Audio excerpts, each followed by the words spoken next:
This is not a story that ends well. This is not a story about wishes. The wishes, I'm sure there will be. This is a story that has been lost to time. This is a story of the way the world ended the last time. This is a story of the Wizards 3. But most of all, this is a story about luck. Welcome to DiceSized. This is a D&D audio adventure podcast where we tell bite-sized dice or twice-told stories. And today we will be diving into a very special flashback into the past of Cassi's mother, now goddess, but once a mortal. We will see exactly how that occurred. But before we get there, and all the other ether eggs and other secrets, let's get to intros. This is me, your DM, Rob Whitehead. And with me, as always, my lovely table of friends and family here, we have George. Hey, it's G, not playing Parable today, playing Ez, the Odd. I am called Ez by those close, but Odd from afar. Ezereza Odd is a name I've been known by, but many call me the Spirit of the West, known to move mountains and bend rivers to right the way of things. The cosmos are connected, and us, we are just conduits to its energies. I am quite a capable conduit. I may have left most of myself behind when I took my path of immortality, but a Jinn walks the noble path. As the river winds and the fields flow, I am the rain and wind that grows. There was a time before all of this. I was different once, offered as a child to the pools, the cycle, and after knowing the place beyond places, it changes the core. I am Jinn, and I am a wizard of the elements. Oh, Cool. So many ether eggs in that, man. So many ether eggs. What the hell? That was so good. Very excited to be playing a wizard and a subclass that matches, I think, the Jinn elements of my character. Yeah, illusionist, right? Correct. Yes. Yeah. High-level illusionists are just like, this exists. that feels right for a genie, right? Yeah. Everything's just held together by but a wish in the womb. Oh my God. But a wish in my womb. Poof, got it. Here it is. For you, listener, this story. Now, moving on to the next in our lovely intros, Maya. Hey, it's Maya. You can call me Maya. I will be playing Ozrien Everi, Chronergy Savant and Wizard of Time, but you can call him Oz. He is tall, lanky, white-haired humanoid.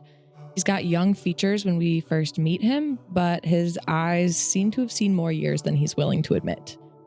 He looks tired, but he's sharp, and he will not be rushed.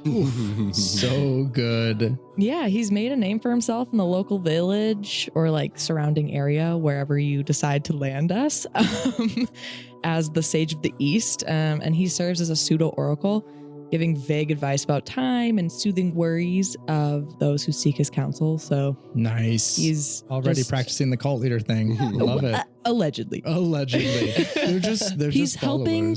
Right. They chose to come to him. He gave them advice, and what they do with that advice is on them. No accountability here. No accountability in the slightest. Welcome, Ozrien Everi. I will try to say it as slow as possible, but I have a story to get to. So without further ado, let's get to my lovely wife, Savannah. Sav here. Today I will be playing Soraya Serein, otherwise known as Cassi's mother and the wizard Luck. She's an astral elf and school of divination wizard, so she strives to part the veils of space, time, and consciousness. And as far as looks, Soraya is ethereal. Her skin is a billion shades of piercingly icy blues and purples, but somehow she only ever exudes warmth and comfort and kindness through every movement and word. She was once an explorer of the vast unknown, but 50 years ago, Soraya arrived here on Atlas, where she's found a brief respite and sense of peace in a new home on a new planet. And here she spends her time singing with the stars to divine answers for the good of those who wish to know their own potential. Despite the goodness that surrounds her, she feels a near constant presence of darkness, manifesting as anxious thoughts about whether or not this new home will meet the same fate as the ones she's left behind. Oof. Much like mother, like daughter, the apple did not seem to fall far from this tree, but it seems to be a very sturdy tree, having survived with what sounds like the fallings of multiple worlds and having made her way to one that seems to be lasting, Atlas, a world that has seen enough breakings that it's found some way to be stable. Let's hope. I'm sure that must be a point of curiosity. She's hopeful. Welcome, Soraya Serein. I appreciate the luck that you bring us in our story tonight. Luck is merely believing you are lucky. Oh, she's ready tonight, folks. With that, let's get to not necessarily a recap, just a cold, strong start, y'all. Let's get it. We join each of our heroes for the first time as they all arrive independently to a village in the northern ranges of a continent known only as Corinth, in a small port town called Feathergale. Each of our wizards may have different motivations, but their quests are all one and the same, unbeknownst to each other. Drawn by lore, legend, and recent news of supposed sightings of a ship that fell from the sky, they each have come in search of the famed flying Oathsinger, once captained by the fearsome pirate lord known only as Spellbeard. Yes! Whipping winter winds and curtains of snowflakes falling sideways greet you as you arrive to this cold and frigid place. Titanic-sized evergreens dot the cracked ridges that surround Feathergale on three sides, with open waters on the northern side leading to the Atlassian Ocean.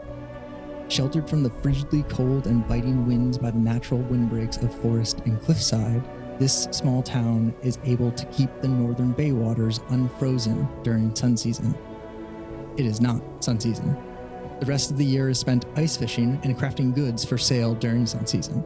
Each of you give me a skill check here and now, and any skill check you want, you just gotta have proficiency or expertise in it. And this will be to better tell us how you may have gathered intel about this quest to find this legendary flying ship, once captained by a fearsome pirate lord, supposedly having gone lost and crashed in this frigid northern wasteland. Soraya rolled a 23 insight. Ez rolled a 29 nature check. Cool. Oz rolled a 21 history. Cool. We will start with the 21 history. With that, you know that you are in a town called Feathergale in a continent known as Corinth. It is famous for very few things, but famous for those things. Their fish, and one good that they craft, which is otter skins, or furs rather, fur trade. Specifically, most come from otters. You also know that there is supposedly a sacred place in the mountains that have, similar to you, as a sage of the sage of the West. East. Excuse me, I'm trying to get that wrong. As a sage of the East, you know that there are also supposedly another couple of sages in the mountains. I don't think you know exactly the details with that check, but you know that they're rumored and somewhere around here. Oh, a sacred place in the mountains, you said? Yes. Supposedly. Sacred place in the mountain. This place is famous for the fur trade and fish, and specifically otters in terms of the fur trade. Lastly, that you're definitely spot on. There were recent sightings of a falling ship that has fallen from the sky, specifically by an old woman and a young boy in the town of Feathergale. You have only the name of the young boy, which is apparently Dragon Adventure. Love that for him. His name is Dragon Adventure. His name is Dragon Adventure. Apparently, like that's kind of how the news spread so wide and far. It's like, no, the little boy that can't shut up about it, his name is Dragon Adventure. And then the flying ship is kind of like a side note. Got it. Okay. Yeah. Cool. Soraya, with your 23 insight, you feel all of that and just know it by instinct. Something within the song of the stars above this place plays out its history to you as you consider your quest before you to find this famously legendary ship. Where might you go about it, and how might you do it? The people of this land, of course, would be helpful, but would it be wise to bring them into what your adventures often turn out to be? Dangerous.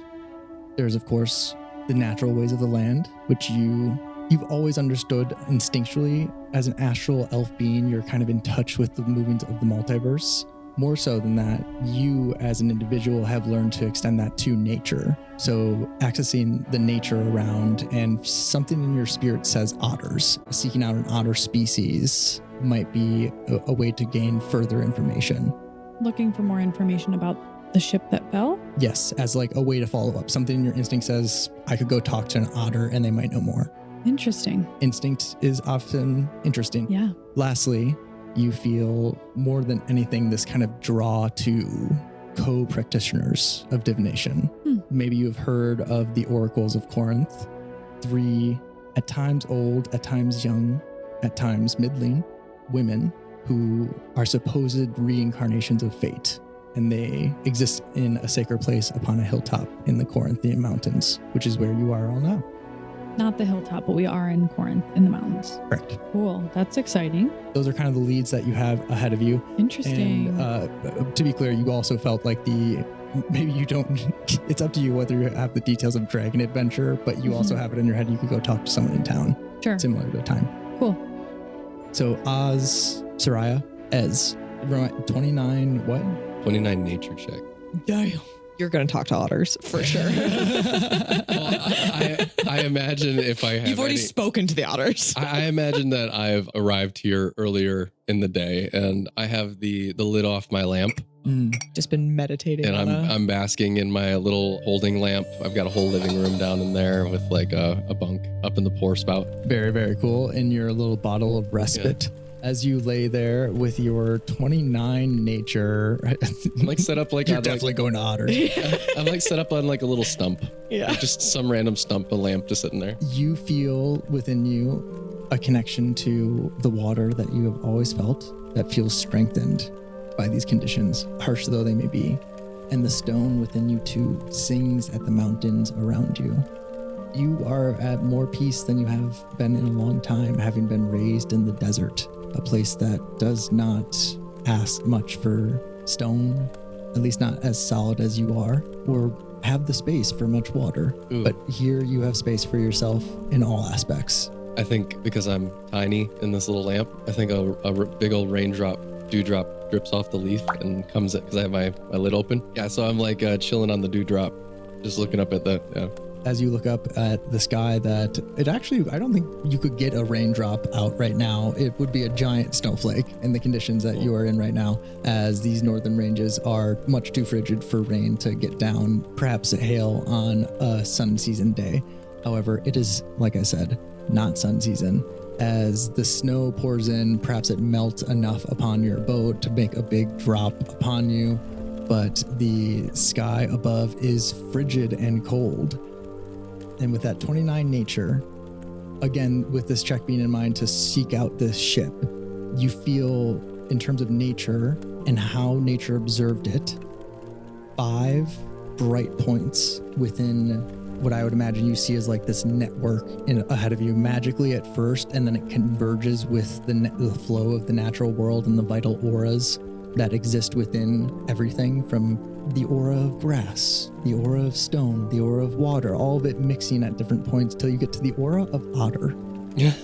And 5 bright points, as I said. You can decide what the nature form of these names are, but you hear the names of Jitter, Wobble, Biter, Bartholomew, and Parsley. Jitter, Wobble, Biter, Bartholomew, and Parsley. Parsley. Wobble, Bitter, Bartholomew, Biter.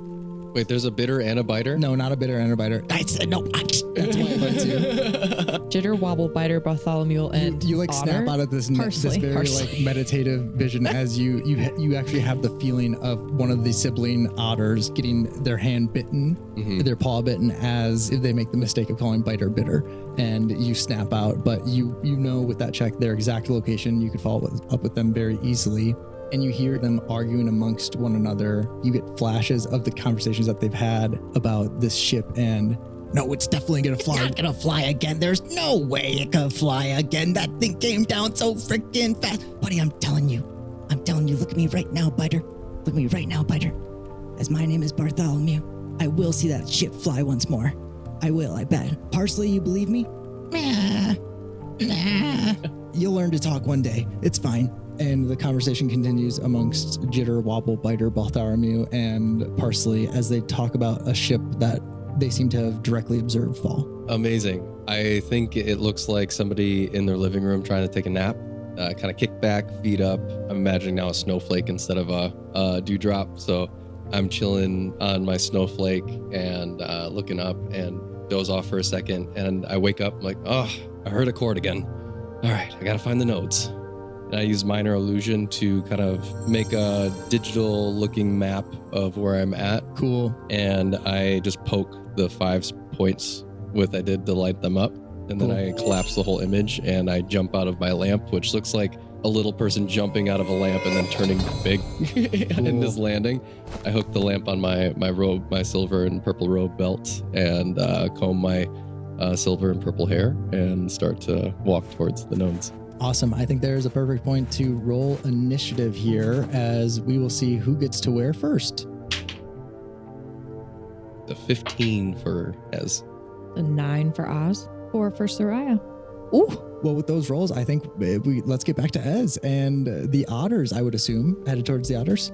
Yeah, and I'm going to be walking with my lamp down to the closest frozen body of water, and I'm going to reach my hand down and pass it over the bottom of my, honestly, I think bare feet. Ooh, cool. Yeah, Earth, you know, noble Jin that you are one with the elements. Yeah, and I think I make ice skates. And I start skating. Honestly, I didn't need them because I'm skating just above the ice. Cool. And just like kind of floating on the wind, but I'm heading towards the feeling of these otters following the frequency of this connection that I had. Awesome. You quickly suss out their location and find them within it's not a dam, but it's similar to one because it's in a large enough body of water that it wouldn't actually dam up anything, but it's near enough to the shore that it dams up, I guess, a small pool of water. They're a little bit eastern of the town. However, they are rather near it, just underneath the ice. And as you have ice skated your way to right above their domain, which is made of frozen twigs and twine and dirt to the point where it becomes compact enough that it protects from the cold, what do you do as you sense them above their den? I want to use this roleplay wise investiture of ice. Cool. I'd love to use it and just kind of in a fun way, just sink below the ice. Cool. What does the spell actually do? Until the spell ends, ice rims your body and you gain the following benefits. You are immune to cold and have resistance to fire damage. You can move across difficult terrain created by ice or snow without spending extra movement. You know what? I might make you roll something here, but you actually, as an Earth Genasi, also have a feature called Merge with Stone. Oh, cool. Which, again, is just a stat block to represent your noble Jin nature, but it is primarily stone and water. And I think this is a perfect point for you to demonstrate what a Genasi or a noble Jin can do in this case, as you drop down and you use that spell as like the framework to better pass through the ice and the stone. The den will fit you. It'll be a very tight squeeze amongst you and 5 otters as you drop down into it. Okay, so like we're still in ice, or is it in the water? Like they've built a den in the ice? They've built a den, but it's made of like I said, sticks and dirt. So I'm going to say that you're even able to pass through that, and you can pass through into the interior of the den if you'd like. I think it looks like me accessing that Genasi and Merge with Stone mixed with this ice spell, just to flip underneath the ice. So I'm skating underneath it. Cool. And then I kind of pass through the entryway through this spot, and I'm going to disguise myself like an otter. Be talking to myself a little bit is like, it's always better to work with them and then try to do something more than I need to. So let's do it. I snap my fingers, I turn into an otter, and I start walking towards where they are. Okay, as you do so, you enter the den and Biter, calm down, as you have Biter obviously snapping at you, but Jitter is anxiously holding him back as he frantically bit, and Wobble is just kind of sitting in a corner like kind of rocking back and forth and eating some wood. I don't know what otters eat. I assume clams. They eat clams, undersea clams, and so that is what Wobble is eating. Do you want to play a game of clams and just talk about life? Yes, that would be that. I guess that's what we do with guests. Do you got any shells? I could bring my own shells. I use minor illusion to. What do you want? We sat down to a game and we were doing some sort of like imagine otter poker with these shells, and I'm like, I was just looking for work in the area for any kind of ship repair. Just passing through. It's what I do for a living. Well, Biter, there's that ship that went down. I guess we could tell him about like the thing As I sit down to play shells, I elbow, what was his name, Jitter? Jitter's freaking out right now because he's had a crazy losing streak to Bartholomew, who you are sitting down to play against right now. He says, Bartholomew is one of the best ones ever. You've never seen Bartholomew play clams, and he plays clams like the best. At least he doesn't take the skin off your back like all those losers out in the town, right? Bartholomew gets like almost soprano serious as he looks at you over a hand of clams and says, so you know about the skin trade, eh? That's not his voice at all, but it's got to be, right? No, it has to be. Yeah, it's something that I've been avoiding for quite a while. I'm just looking to get into the ship business. Oh, that's not Bartholomew. This is me, Parsley. I'm the one that's really starting to pick up on the fact that, yeah, there is a skin trade, and I'm not sure if I'm into it. Yeah, I mean, I really wouldn't be either. I mean, I'd be looking to work with ships. You guys seen any ships around here recently? Oh, there's that one that crashed. You're not talking about that. They've been betting about it, stupid idiots. I mean, the game is to talk about skin in the game. I mean, if we wanted to step away from the skins though and start working on those ships, where might I find that ship you're talking about? You tell me. You give me info on this here skin trade and how I can get an in on it, or maybe disrupt it a little bit, get myself some business money. You tell me about it. You could not let them have your skins. They freak out as they're like, and they relate to you that they saw a ship that seems to have fallen from the sky and dropped into about 3,000 feet out into the bay. And, you know, through their arguments, you hear the exact locations. They're like, don't tell them. And they're like, for this much. And they're all philosophically destroyed in their minds. Yeah, I think I immediately stand up, leave, turn into the genie form of myself, and I say, strength is in the choices that you make. Oh, God. Okay, they have many choices left ahead of them. You get their location and have a zeroed in pinpoint on where the ship lay. As you leave, you don't hear them say a number of things that are like, well, what about the dragon that's there? We could have told them about that, right? What about the fact that you can't access it because it's buried underneath thousands of miles of... No, he doesn't... It's fine. Not 1,000. It's like 10. I can't count. It's like 10 feet of ice. It's 20 feet of ice. You know I can't count. As they all fight amongst themselves. Yeah, you definitely pinpoint the ship and you are on the way. I love Kill that. me. There's a fucking dragon. Or could it be dragon? Adventure. That's what I'm thinking. They got it wrong. And I don't like Silly social little situations. I don't think I'd flush that out. I think I'd leave right Like, away all as soon right, as I sick. knew it. I was just looking for where the ship was. That's it. Cool. And I got it. Yeah. And I think I literally take off disguise self as I'm leaving and turn back into this purple robed genie, like full size, as I'm going back up through the ice. So cool. We will cut away to wherever Ozrien Everi is. Oz, where are you at? Oz is on the edge of town and not having a good time. He's very cold. He did not prepare for the situation. No, he's grumbling to himself. He's trudging through the snow and the ice-packed hillside and just like, oh, if I wasn't saving energy for later, which I definitely will need, I would change the time to the sun season. This is absolutely ridiculous. There was a magical teleportation circle that was a couple miles away, which is unheard of in civilized regions. Yes. You've teleported into the king's chambers before, for God's sake. For a wizard to walk is just unheard of these days, and I cannot be bothered to use my energy, which I know I will need later if we do encounter the Spellbeard. But I must find this drastic young child dragon adventure. He's just like mumbling to himself, just so annoyed. You zero in. I love like you just like sorting through like I imagine having lived such a long life, you almost have to like sort through your memories like files as you're going one by one, and it's just like oh, this boy dragon adventure, like you're reminding yourself with each revisiting. I must meet this child's mother and tell her that it's just such an unfortunate name. He's just wandering towards the town. As he gets there, I kind of roll for perception if there's like a shop open or... With your history check, I think that you know that you're hitting like town at the right time for shops to be open. Okay. They are not. Oh. But the shop that supposedly had the young boy who cited things, that shop is closed. However, you know that family worked and lived there. and that establishment is easy to find. It's known as the Rusty Flagon. There's a creaky old sign on the outside, and as you find it, this might be a 2-room inn tops, with assuming one room might be for them to live. Their door is closed, but there is a bell. What do you do as you find windows shuttered for likely what is the weather, as the weather is turning harsher and harsher by the minute? He's just gonna ring the bell like a ding, ding, ding, ding, ding. It's cold out here, ding. As you ding, ding, ding, give me a perception check first. 9. That's so funny. Give me a dexterity saving throw. Oh, save? Yep. 19. Nope. 9? Dirty 20. Oh, okay. We'll see. It does save.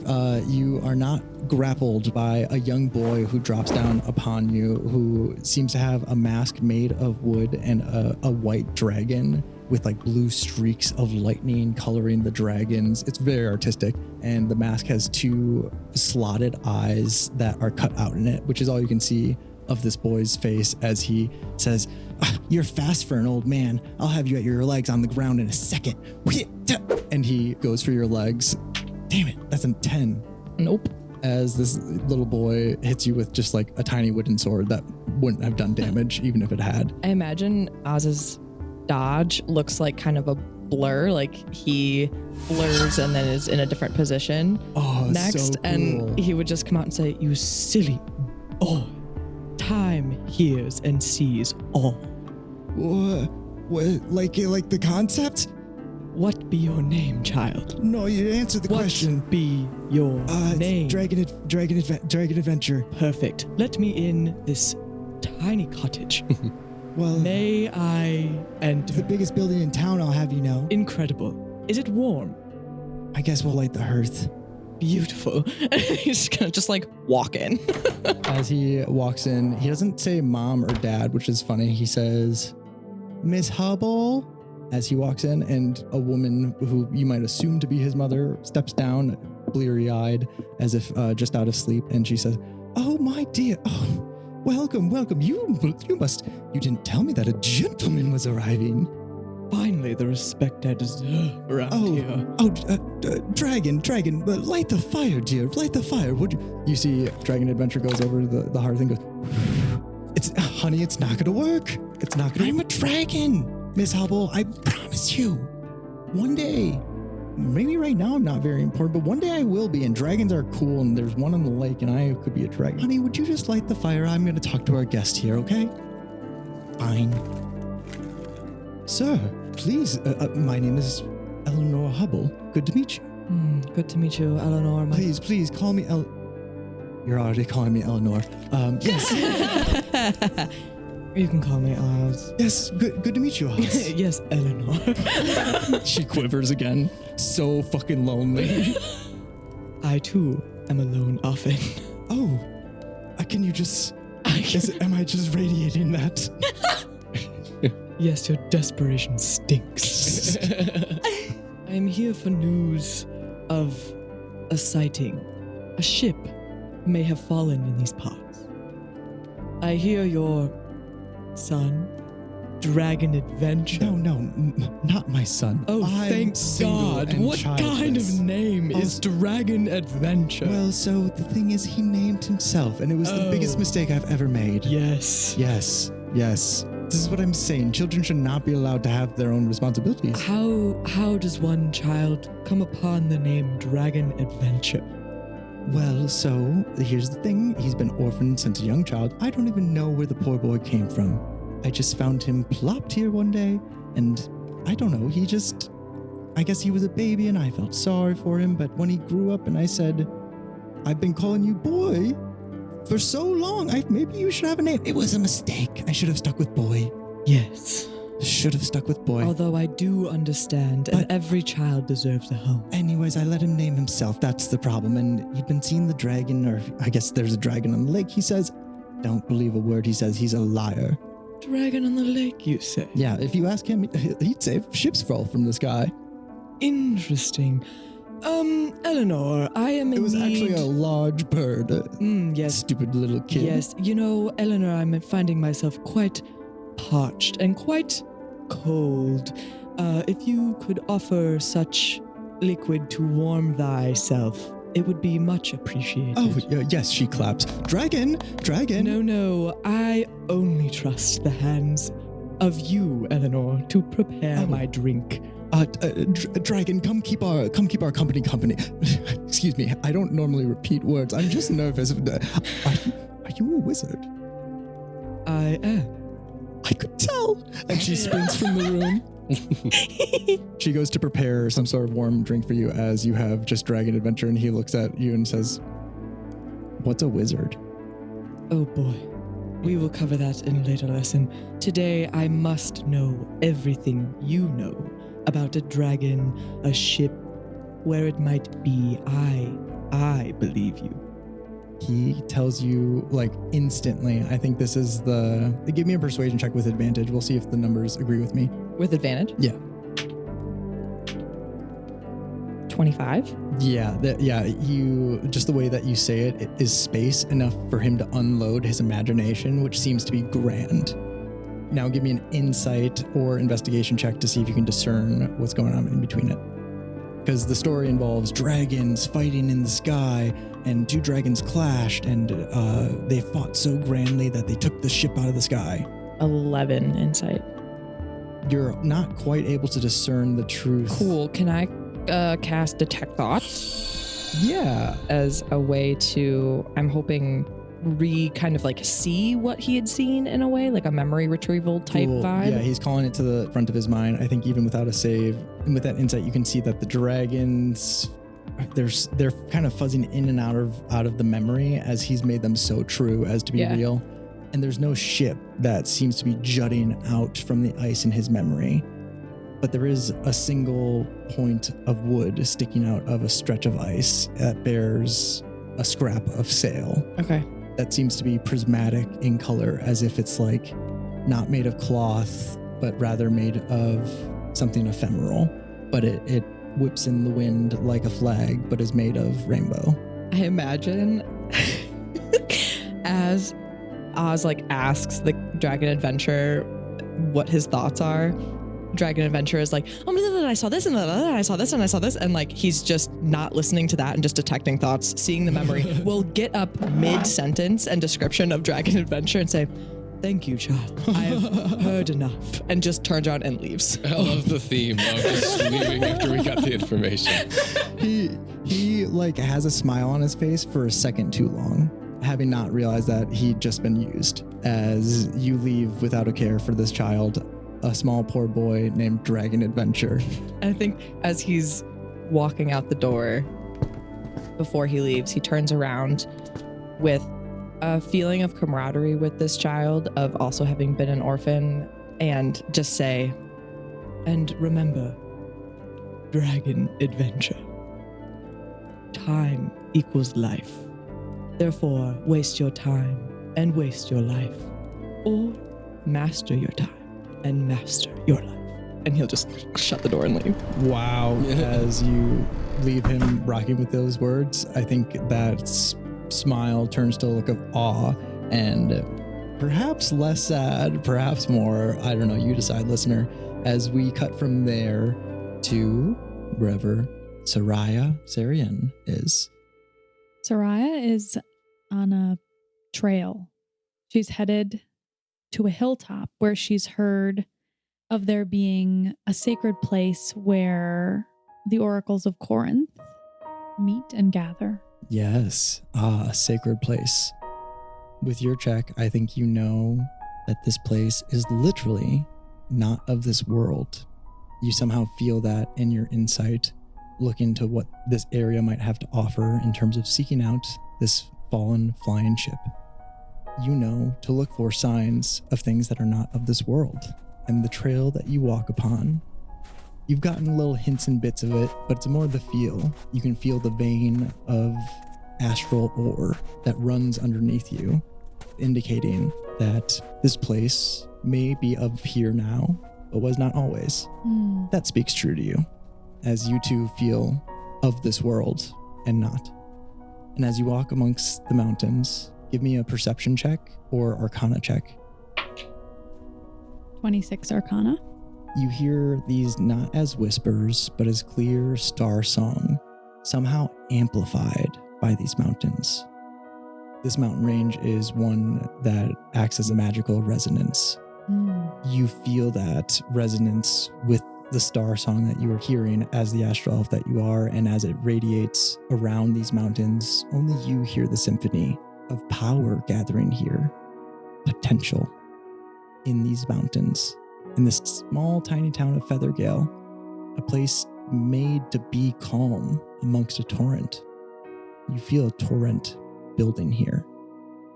As you walk into this sacred place, cutting alongside of a steep and sheer cliffside that cuts down, snow whipping around you, wind ever present, you suddenly find an alcove and light and flame ahead of you.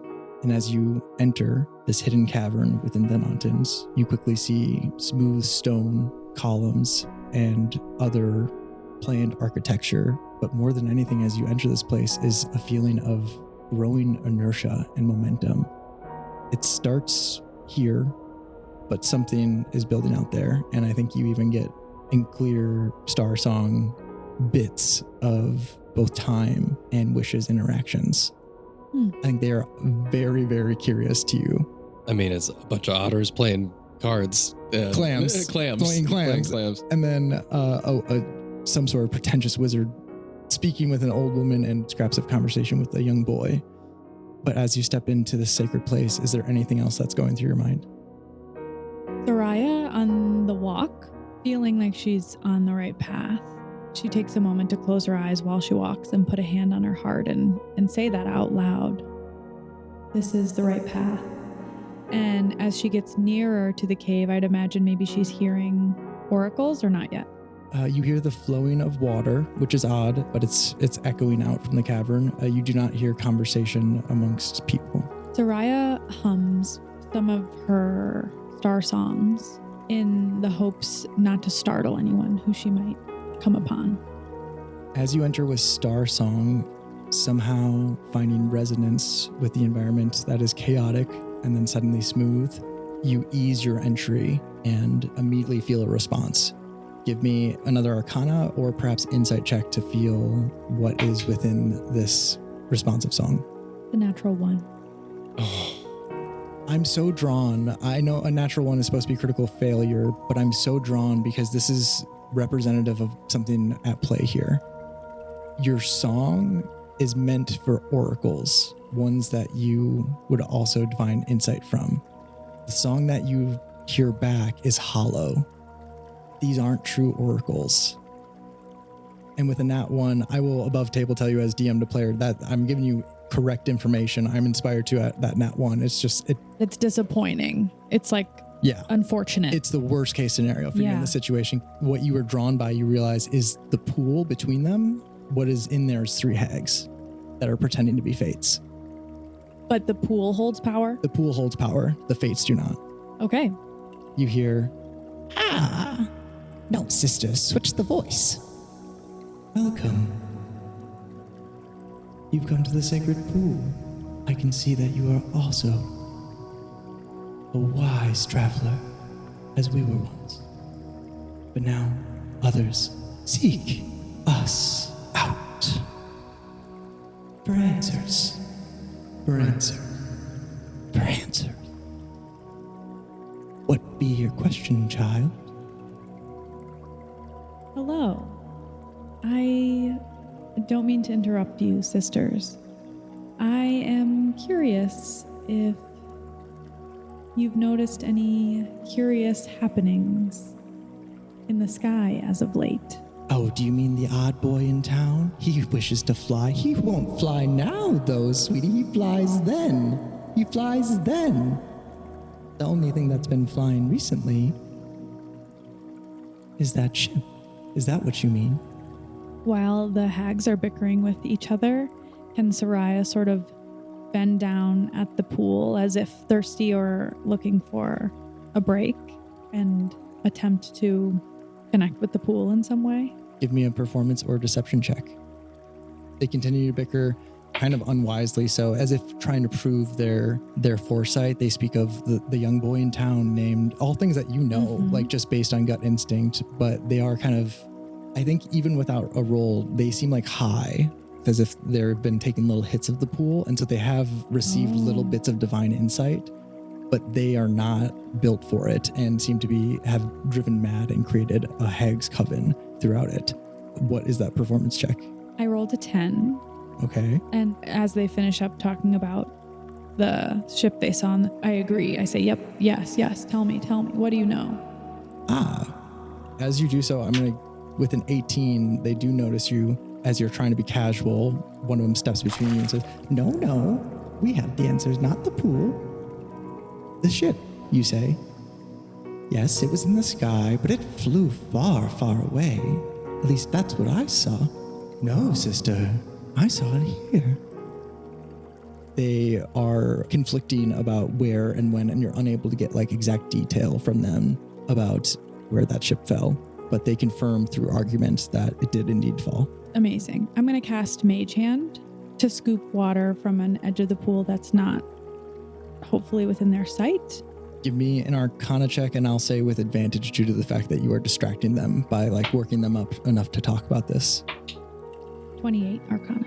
With the subtlety of a magician, you point their direction of attention in one spot and take advantage of them and their ignorance in another.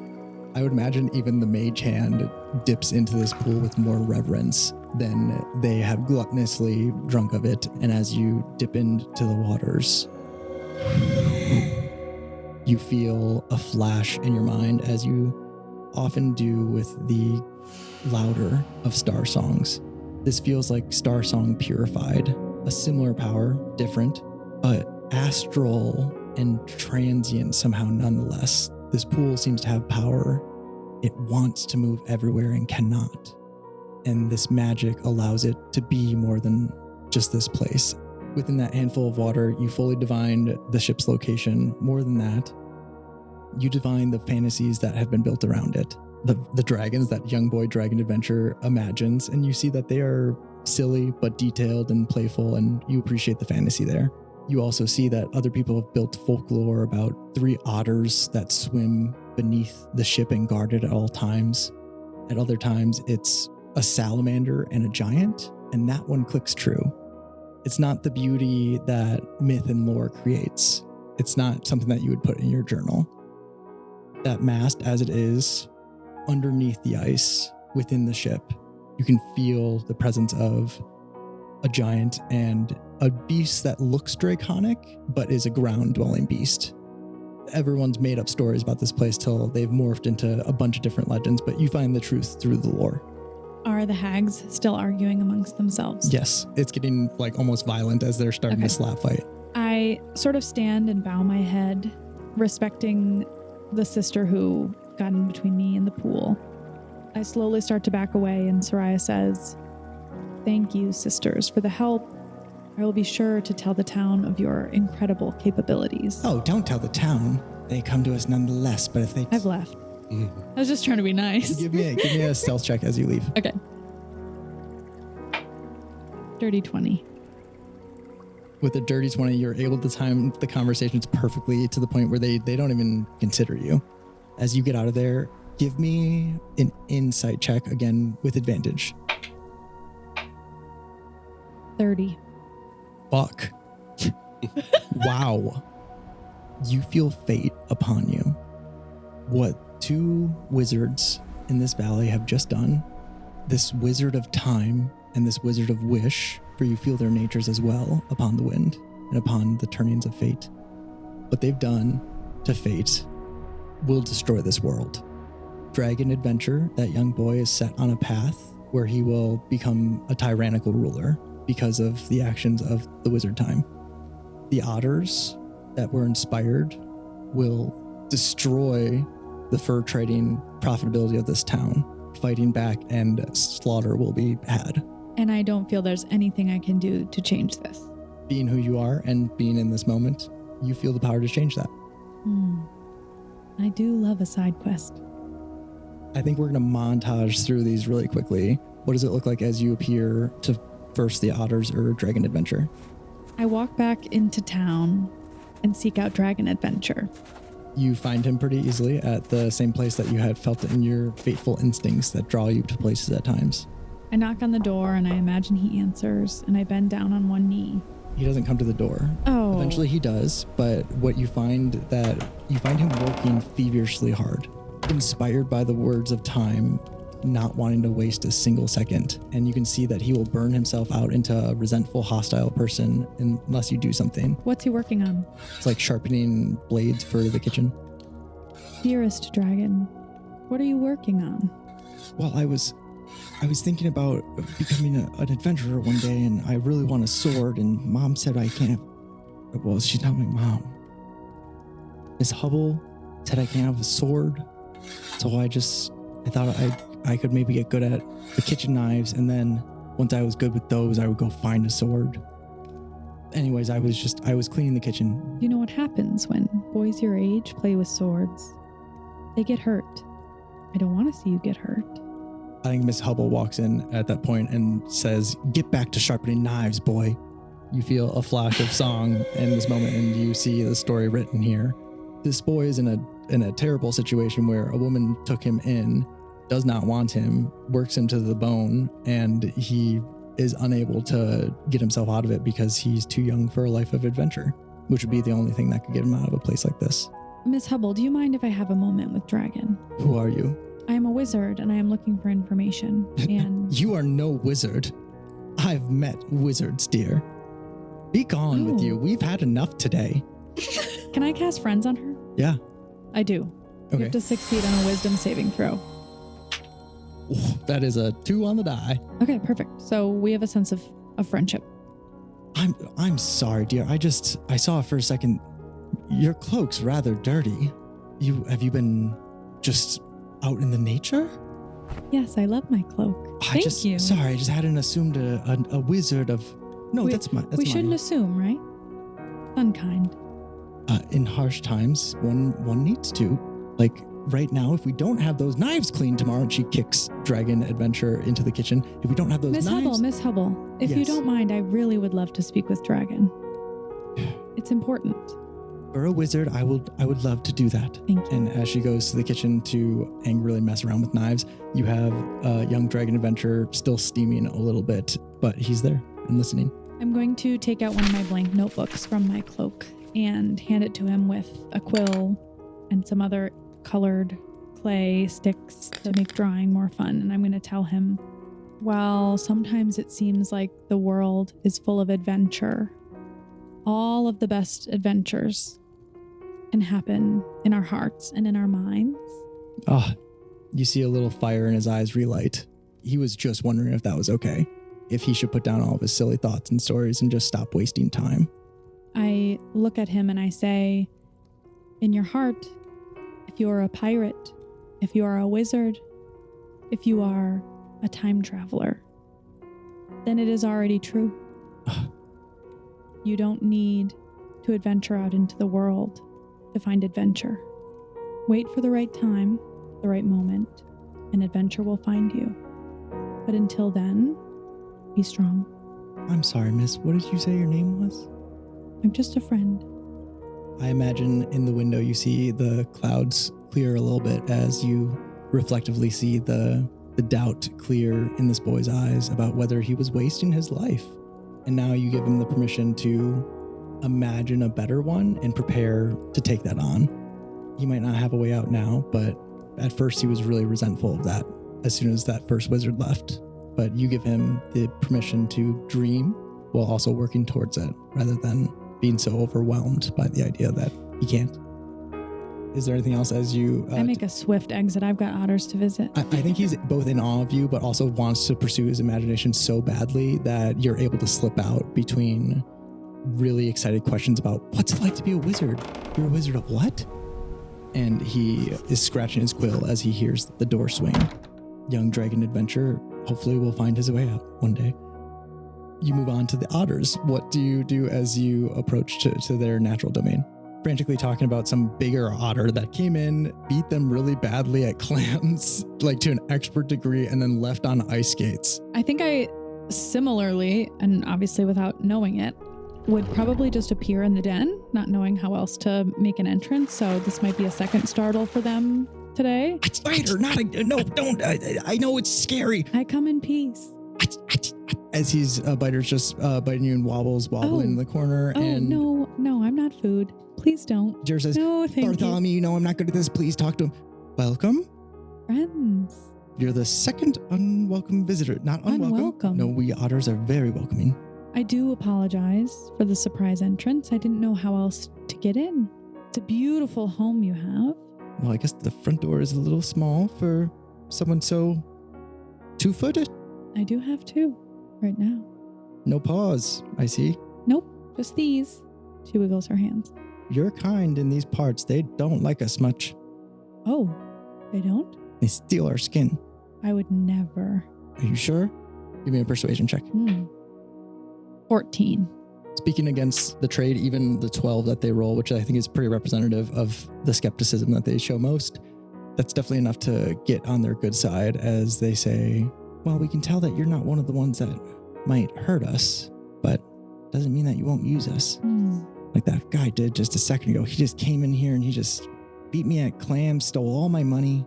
You don't even know what money is, but he said a thing about a job and I've just been thinking about it ever since. A job, you say? That seems above your pay grade. And by that I mean, we shouldn't worry ourselves with such things as jobs and rules and... Well, for biter, we have a rule, no biting. That's a good rule, Biter. Please, no biting. But otherwise, as far as I'm concerned, it's your job to just be. You can swim and you can play and you can beat those rude wizards in more clam games. That is right. That is how it went down. We beat him. I believe it. We beat him. He was a wizard? Yes, a wizard he was. I do apologize. I believe in my heart that he didn't mean to cause harm. We rarely do. He smelled like the elements. So we trusted him. But yeah, I think he might have just been water in the shape of an otter. You have my word. Or maybe rocks. No, he was rocks in the shape of an otter.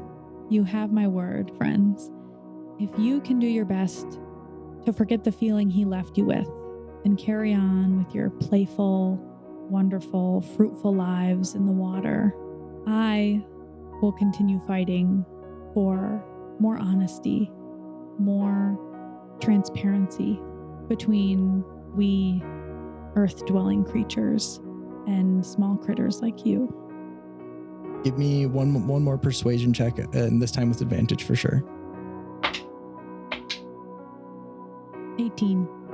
They seem pacified at your words, very much so, as they say, we hear you, but can we get one last game with the guy? What about a game with me instead? Okay. And you play 5 otters in clams, losing some, winning others, and just extending their experience so it's not so hit and run. You allow them to settle back into their nature. They find peace to the point where you feel fate shifting to a point where, oh no. Give me an Arcana check to survive. I rolled a 27. 27, more than enough, handles the psychic shock of what are 3 severe flashes of a future path that is set, which is so rare within fate that so much of the path ahead could be seen and felt as to feel ahead by not moments, not minutes, but years. Flash. A young man, dark hair and glasses. Streaks of white run along his hair as he tussles it and holds those glasses in one hand. In the other, he holds your hand under night sky full of stars, pulling you over to some sort of metal cylinder, its end capped with glass, a lens of some kind. You look up and consider this flash in the instant that you have it. The sky is one that would be perfect to go and visit. Instead, you find yourself observing it from the ground with this young man. Your hand feels warm. Flash. A young girl holds your hand in the same way, excitedly pulling you over to the very same telescope, only this time it is scratched and worn, but obviously cared for. It has doodles and drawings in crayon along the side. Written in the uncertain script of a child are the words, big ladle, little ladle. Flash. You stand at the door of a home you will come to cherish. It is the dead of night. As your hand rests on the inner latch of your door, you hesitate to leave. You know you wish you could stay. That same young girl, older now, but still much the child, grabs your hand once more as you hesitate. What is this moment like? What does Soraya see in this flash of the future? Cassi catches her in the middle of the night, right before she ever left. Does Soraya comprehend and get the feeling that this is going to happen? Yeah. I think very quickly she cycles through stages of denial and resistance. It briefly crosses her mind never to let herself fall in love and meet anyone so that she can avoid having these encounters and experiences, but also being wise enough to know that it's written in the stars. I can't, I can pretend that I'm never gonna fall in love. You've had this feeling once, and it was the knowledge that your home world was going to be destroyed. Yeah. And that feeling is what allowed you to leave early enough to survive. Recalling that in the past, these powerful bits of intuition have allowed her to carry on living and find life again, find a home, find goodness. You've loved these years in Atlas. She sort of grins and bears it as she turns this immense feeling of grief into one of hope and acceptance. Just because it is always possible to lose the good things in our life does not mean we shouldn't seek out good things in our life and give ourselves the chance to enjoy people and places and things. They can always be lost and some things can never be replaced, but that doesn't mean we should deny ourselves the gift of experiencing them. So very quickly she goes from deeply sad to deeply overjoyed that she experiences so much love in the future. And she sort of takes that perspective and lifts her chin and sets out to face the world to find these people who she clearly cared about so deeply, or will care about so deeply. The last of the flash of that last memory fades as you see yourself in your mind's eye cast magic upon the girl so that this memory might be dulled and that the pain might be not forgotten, but you can't have her know where you go. That is part of this. And even through that, you find happiness and worth and value. And I think I wish I could be as adjusted as that, because the good that you see ahead, everything else about this timeline that feels so set by these anchored points that you find so solid, it is a beautiful path. It ebbs and winds and weaves in a way that someone who could see fate, I think, would be in awe at the beauty of the tree before them, the flower that has grown into the rhythmic and repeating patterns that it has. And you feel your pain have obviously the value enough to be reflected in how powerful that good is. You honor your pain, but you move forward.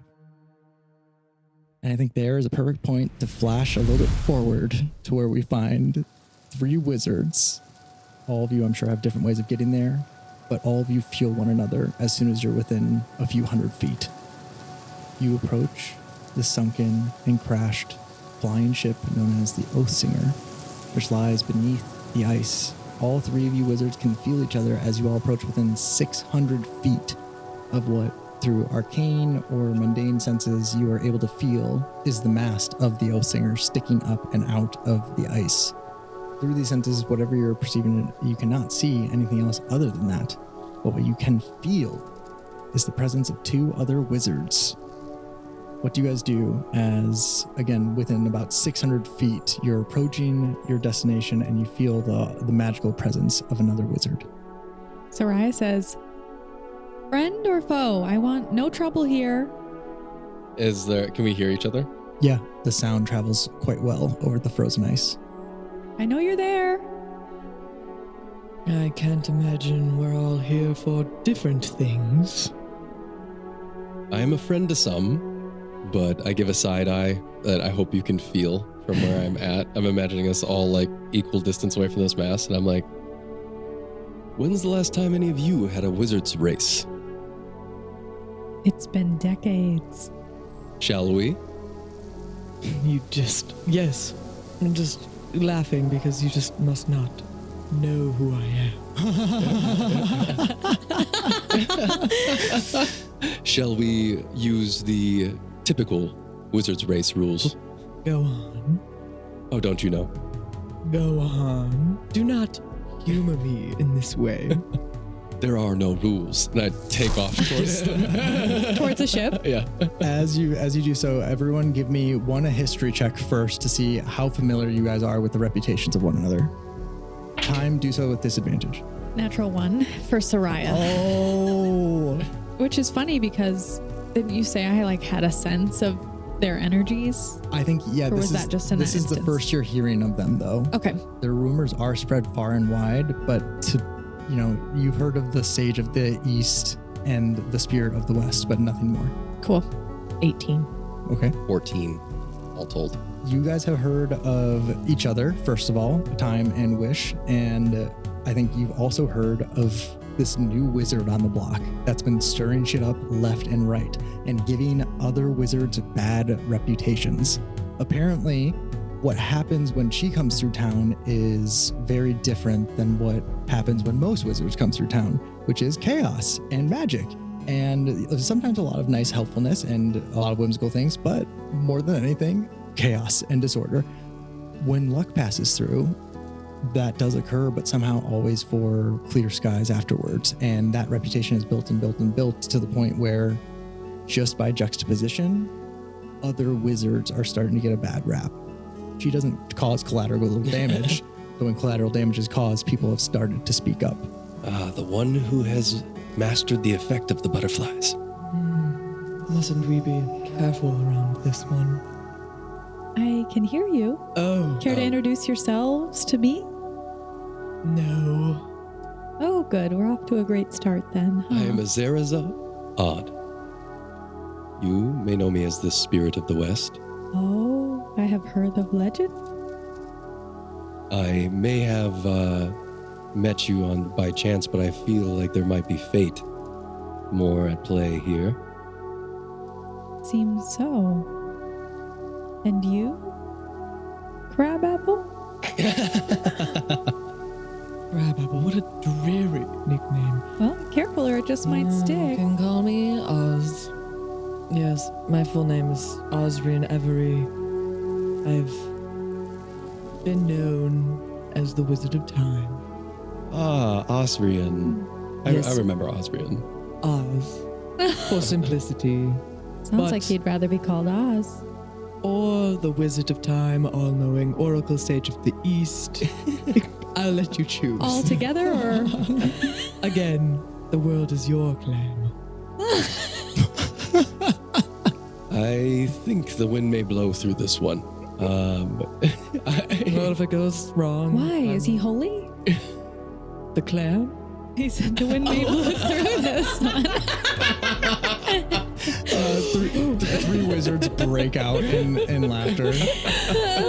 Can you tell none of us have ever played slow, methodical, Characters. smart, trying to be quippy? It's instead of hyper bouncing off the walls chaos, we're ooh. I kind of like that the energy amongst you guys meeting isn't necessarily even hostile or No, it's awkward. I it's love awkward, it. but it's not defensive, right? It's awkward isn't necessarily yeah. But as you guys all kind of set one another off kilter, you can kind of feel this mix of energies. Actually, everyone give me Arcana checks as you three wizards step within range of one another. 30 for Soraya. Oh my god. It's a 12. Or as Cool. 24. Damn. As I think you're thrown off by the fact that your breath is really starting to respond, and that doesn't happen often. It's rare that your actual core being of your breath becomes felt to you because you've known it for so long. It's just you. You're kind of one with your breath. And so similar to how someone who isn't really able to discern between emotions, your breath lives within you so much that when it gets heightened, it kind of can just feel like, no, I'm heightened. Mm-hmm. This is so heightened that it feels different from you. And you're like, oh, my breath becomes apparent once more. And that just kind of puts you magically off guard. You're not able to understand the mixing of energies that's occurring right now. I'm kind of imagining when it's cold, I typically don't see my breath. Yeah. But this time I take an exhale and there's mist on the Cool. on the air in front of me. Absolutely. That distracts you enough to be unaware of the fact that your energies are feeding and being fed, which is something that time sees. Some of your time is slipping away. The time that you so painstakingly store in interactions like the one that you had with the young boy earlier, leaving him frantic and hurried, yourself all the more patient and filled with longevity. You feel your time start to be taken, but then inversely, you feel something being given to you that immediately replaces it. It's not time, but your arcane circuitry kind of immediately turns it into that. And you realize that it's something coming from one of them, maybe both. You're not quite sure. Soraya, you understand something that is taken for granted by most spellcasters. There's magic in everything. Very fundamentally, it's called aura by spellcasters. Plants, grass, rocks, anything would give off its own distinct aura. Although people do have their own auras, very rarely do they contribute so much so that it affects the ecosystem. Individually, it's very rare that someone is a source of such vital aura, vital power, that they stir the pot and cause a ripple in the pond. You three seem to have this very, very balanced and imbalanced three-body system of energies that seem drawn to each other and pulled away at parts, but in this playful dance that never is broken into full disorder, but may appear as disorder at times. In the end, it is a system that will work well and will feed one another almost indefinitely. There's not a word for this. I guess in the astral plane, they call an amount of energy that's enough to displace the astral plane a domain. You have that word here to lean on, as you've heard it referred to as such in the astral plane. You three seem to be creating your own domain of energy, and that is largely due to your specific mixtures of vital aura. With a 30, I would go into more detail, but I think Soraya doesn't need to draw those details up. I think you feel it more instinctively.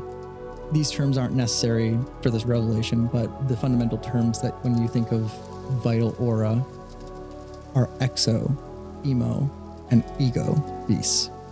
All different types of energies, but energies that can be sent inward or outward or can be within balance of one another. Emo being in balance, exo being externally out of balance, and ego being internally out of balance. And I feel like we each represent one of those.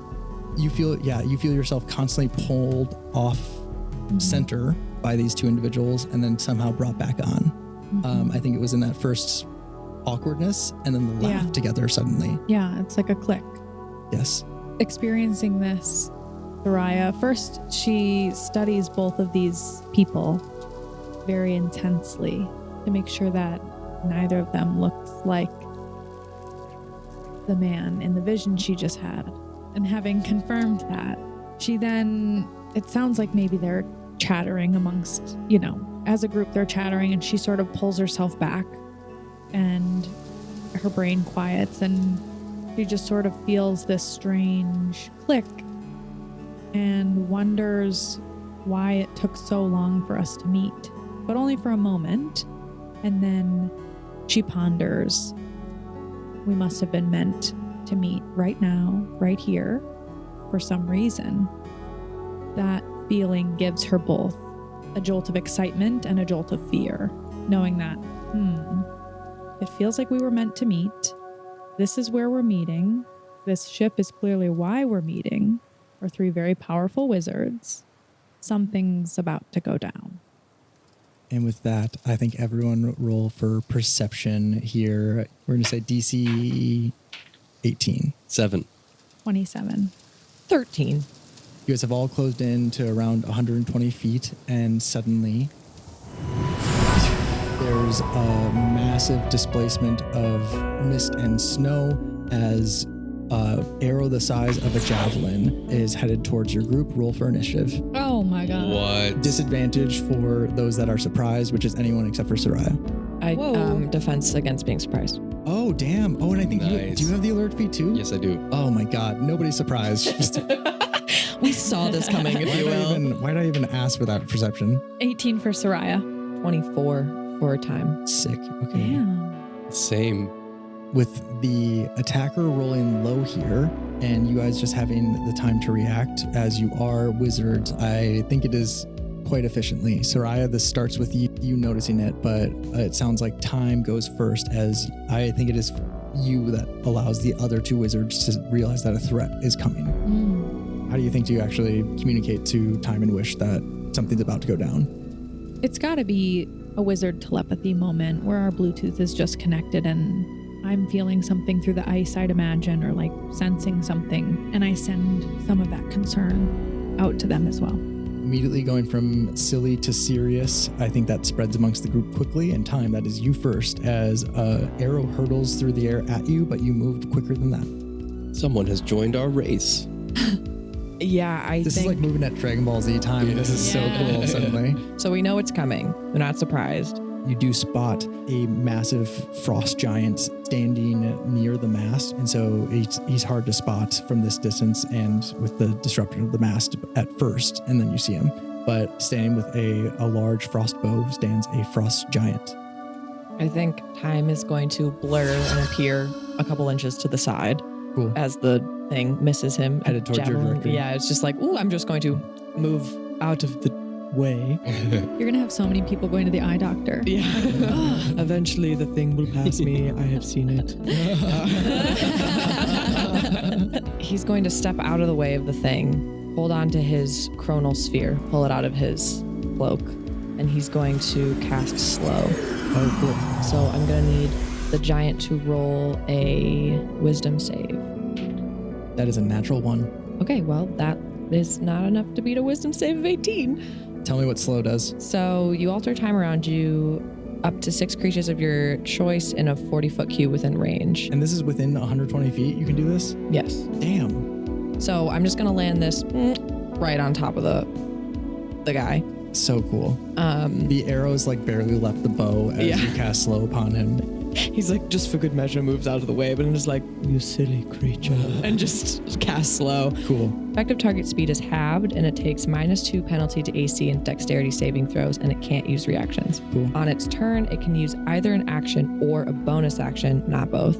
Cool. Regardless of the creature's abilities or magic items, it can't make more than one melee or ranged attack during Okay, its turn. awesome. Huge. If the creature attempts to cast a spell with a casting time of 1 action, roll a d20.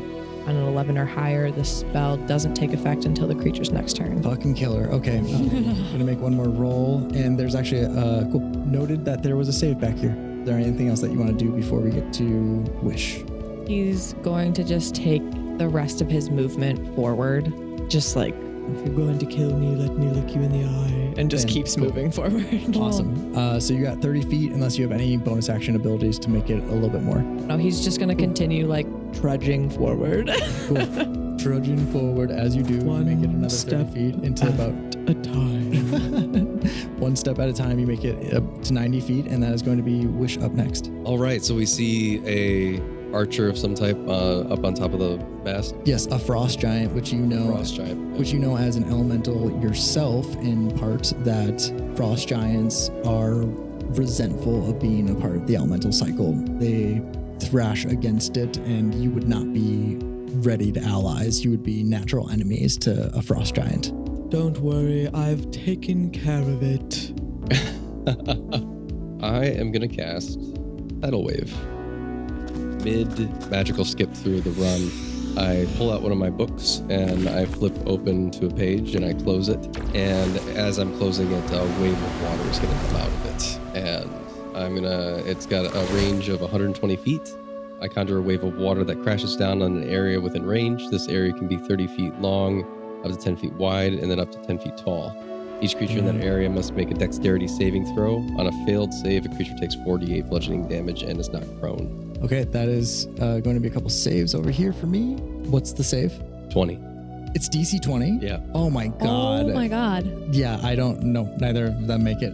You actually wash out from the ice. It was just camouflaged well enough to not be seen, but a giant frost salamander that kind of sits and wraps around the frost giant's legs as if like a pet in some way, but it is washed away from its camouflage with both of them failing. Amazing. Yeah, I honestly, now that I'm read the spell better, I close the book and the ice cracks in front of me. Water comes up from it in a deluge and then falls down on top of them. Yes, absolutely. They are thrust into the air by a deluge of water and then thrust back down and smash against the ice once more. In slow motion. In slow motion as you hear, I am... And then he slows down even further. This is Zoltrak. Get that. As he's like tries to introduce himself as his fearsome pet, but he cannot. All right, that will be 15 damage. Sick. 15 damage, and both of them are knocked prone and sent away from the small amount of cover that they had near the mast. Amazing. The water splashes around and dissipates, but I think it'd be cool if it froze. Yeah, I think it freezes in like a geyser upward on all sides, and you open up like a little opening above and around the mast. Ooh. Super cool. I'm going to continue all my movement speed forward towards the prone enemies and going to take all my movement and Misty Step forward. Is Misty Step from a racial feat, or is that another spell slot? Because 2024 rules allow you to use one spell slot per turn. It says use instead of cast. Oh, then perfect. Yeah, you're able to Misty Step with the use of that. Cool. Yeah, so I turn into some more genie silvery mist, and the lamp disappears last, and I pop forward 30 feet after running 30 feet. So 60 feet forward. So Awesome. 60 feet away. I'm assuming that you didn't have the ability to use Misty Step. You see Wish flash forward further and faster than you could, even as you are slowing down time itself. Wish moves through it, and you are passed up in this wizard race. Curious. I'm just really tiny, hopping from snowflake to snowflake. Oh, that's so an angel on needlepoint or whatever. An angel on a pin, I think, is the Terry Pratchett line. Yeah, my Misty Step, I actually just get Ant-Man size and... You make the distance proportionally longer. Yeah, but it's fun. I get it. That is going to be next up. The Wizard Luck, Soraya Serein. That is you. Soraya's smirking, and she's gonna cast. Man, if I do a skills check, I would allow a free skills check here if you want. Okay, if you sweet. have questions about the situation. some space opened up around the helm of the ship, Totally. and I'd also love to get a read on like the vibe of the frost giant and the chameleon, or the Cool. lizard Frost Giant and the chameleon. Salamander. Yep. But with chameleon-like camouflage. Sure. So good call. Yeah. Insight, Give me an insight. nature. Insight or nature would both work. 21. 21 will tell you quite a bit here. Your intuition tells you a lot.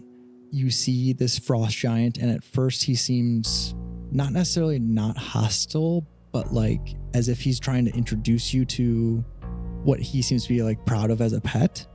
And then you look closer at the salamander, and you see that it is not a natural born salamander. He seems to have like genetically modified it by combining it with pieces of dragon and pieces of drake and amphibian, other monsters of the deep. This thing has been experimented on. And as you can see that this frost giant might do most of its damage to the world out of ignorance, it will always be doing damage to the world out of ignorance because it's chosen a position that grinds against its own nature. It is unwilling to accept that, and it has taken to messing with nature for its own fun because of its own problems. Very interesting. Okay. Soraya is going to cast Synaptic Static on this pair. Awesome. Cool. You're able to hit both? It's a 20-foot sphere. Yeah, absolutely. With You hit 120-foot both. range? Yeah, he's like wrapped around the frost giant's legs, the frost salamander. So Synaptic Static is going to cause psychic energy to erupt at a point within range. Each creature in that sphere has to make an intelligence saving throw or take damage. On a failed save, a target also will have muddled thoughts for 1 minute, and during that time, it subtracts 1d6 from all of its attack rolls and ability checks, as well as any constitution saving throws that it needs to take to maintain concentration. So that's an intelligence saving throw of 20. Wow, 3 wizards are no joke. Seriously, you are amazing, and I am definitely not going to be making this with a -2 to 1 modifier and a -1 to the other. Yeah, neither of them are rolling a nat 20, so that doesn't happen. All right. One of them rolled pretty high too. So I'm going to roll for damage. It's 37 damage Gosh, to each of them. So cool. And then what were the other effects? Yeah, so it failed to save, so it will have both of them will have muddled thoughts for a minute, and during that minute, they will both subtract 1d6 from all attack rolls and ability checks, as well as constitution saving throws needed to maintain concentration on a spell. They'll make an intelligence saving throw at the end of each of its turns, ending the effect on itself on a success. So if it can never succeed on a 20 intelligence saving throw, I mean, it could succeed with a 20 on the die. Oh, but yeah. That's Duh. 1 out of 20. Wait, but I thought you had -1. It's still. But it would count Nat as 20 is a nat 20. Yeah. I would consider it a critical success regardless. Against Totally. 3 whiz, you can have a nat 20. Against all odds. But for now, the odds are very much in your favor. Is there anything else that you want to do here, Cassi, as you take in the situation and change it? I'm also very curious what that energy looks like as you bring fate to bear upon them. Yeah, when you mentioned that this creature, the frost giant, is it's inevitable that it's going to be causing destruction and chaos because it's just misinformed or misaligned. I thought the psychic energy and the psychic damage might sort of just like calm its desire for that destruction and chaos and almost distract it and give it something else to experience and digest instead of focusing on outward destruction. It's sort of like battling an inward destruction instead. So you see it like kind of look not necessarily thoughtful, more confused, but its battle turns inward, and it does the first self-reflection it's ever done in its life ever. It's just never had the opportunity. as Soraya casts it, she says, "I mean you no harm." Like she's not trying to be merciless, Yeah. but put us all out of this creature's misery, sort of. Give me a persuasion check. You can do so with disadvantage. 11. I'm going to roll. Yeah, unfortunately, I don't think that there's anything that will get through to this creature. However, you do make it stop and ponder for a moment, and you explore the possibility that it could, and its fate seems locked into. Totally. I wasn't trying to sway that. It was more so just like the flavor of Soraya's spellcasting is often, I think in a scenario like this, she'd have good intentions that unfortunately just have to come out with. I think there is a world where this monster could feel that on some level, but it's unfortunately not in this circumstance, as Qual will respond as best as he can here. I would also move 30 feet forward. Fantastic. As Qual is up next, moving slowly, trying to get up, but slow mode and fighting this internal battle, he stands and is only able to let off that one shot that I described at the very start of this initiative. So I'm going to say that's going to be at Soraya here, because that attack came last.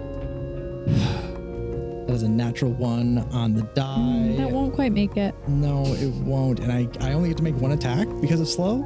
Yep, only 1 action or bonus action, not both. Cool. You see it's very slowly reaching for another massive javelin-sized arrow as it makes eyes with you, Soraya, like kind of fluctuating back between this internal battle and just, again, reaching towards hostility because of the confusion found within inside. And that is next up its pet at its feet, which is going to be Soul truck, get them. As it tries to move, and with lithe and undead grace, you now realize, as it is a collection of beings, It's also slowed. it is also. Oh no, it saved actually against the slow. Oh, So it seems to be slithering through the slow field. rude. And with Ezereza, the Wizard Wish having closed in closest, I think that is going to be the target of the Salamander's attacks as he closes in. That's going to be a 12 to hit for the first one, 28 to hit for the second one, 1 bite and 4 claw attacks. 4 claw attacks? Sorry, man. So a 12, a 28, a 17, a 17, and an 11. Yeah, is shield a reaction? Yeah. Yes. +5 to AC, still so just a 14. So 2 of them. In a desperate haste to win the wizard race, I didn't really realize what I was getting myself into, and I whip up the snow around me and harden it into like a shield as best I can. Great flavor as this thing smashes through it and scatter pieces of ice go everywhere as you're unable to bring this up quickly enough. At first, it looked like this thing had been captured by the slow spell, but it was just wrapped around the giant's feet, and it slithers quickly across the ice and slams into you, making 1 massive bite attack, which missed, importantly, and then 1 other claw attack misses, but 3 claw attacks do land here. So that It was is slow. It has that many attacks. It wasn't it- affected. it's not. It didn't get slowed. It Yeah. beat the wisdom save. Oof, I rolled max damage on 2 of those dice, and that is going to be all told, let's see, 28 damage from tooth and claw as this frost salamander with different or bioengineered pieces added onto it snaps into you with the jaws of a dragon as it cuts into your flesh. That is 28 damage. Damn, and it's all physical, no elemental damage anytime. The bite does actually come with some cold damage, but that is the one that missed, so no elemental damage here. Awesome. Okay. Yeah, I think there's a moment where I'm holding the shield and it's clawing at it, and I have a moment I'm like, maybe it just needs a pet. I have a moment of sincerity and cracks through the shield, and I let it go to give me a hug, quote unquote. Just rips across my robes. Yeah, and you see that's the moment you realize that this thing is less elemental in nature and closer to undead, as it is time up next. Who has not been the quickest to the punch? No. Time is going to the wish being attacked. So I want to use my 30 feet of movement to get within 60 feet of wish and this salamander creature, disdainful reptile. And he's going to cast momentary stasis. Cool. I force a creature I can see within 60 feet to make a con save. Save DC is 17. Cool. Ooh, I have a +8 here on this con save. Girl, no, you don't. That is what is it, 9? Meets it, beats it. Beats it, beats it. Okay. Oh, no. No, yeah, I can do it if Okay. you want me to. As a reaction, I'm going to use Chronal Shift. Oh, cool. Make him re-roll. Make him reroll. Okay, cool. Yeah, Chronal Shift is an ability that you're able to respond to a D20 test and make me re-roll. I think Time's just gonna go, no. Is a natural 1 on the die. Ooh, all Good right. stuff. As this thing is frozen in time. Tell me what momentary stasis does. So, on a failed save, the creature is encased in a field of sealing magical energy until the end of your next turn or until the creature takes any damage. So, he's kind of just paused. While encased in this way, the creature is paralyzed. On a successful save, the creature instead has disadvantage on all attack rolls. This but would we be made it so work. discombobulating, all of this in a row. I would give up. Mm-hmm. Like the slow, the wave, Yeah. the psychic damage, the pause. I'd be like, oh my God, it's not fucking worth it to do with you wizards. I think after he tries the first momentary stasis and then just no, and then makes chronally shifts him again, and then he stays in place and he's like, wish, take care of yourself. This one will not bother you anymore. The jaws are frozen around your neck as you're suddenly aware of this thing having been frozen in time. Just don't hit him, okay? So I did take damage though? You did take damage, but if Time was able to freeze it right as, that you get these claw attacks and you go in for the hug and it just doesn't hurt you after the hug and then you realize it's frozen. Awesome. I'm like, I see we have slowly removing my head from the jaws. I see that. Okay.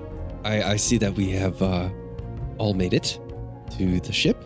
Yes, I don't think we need to kill these creatures. We simply need what they are protecting. Oh, I'd already forgotten about them. Yes.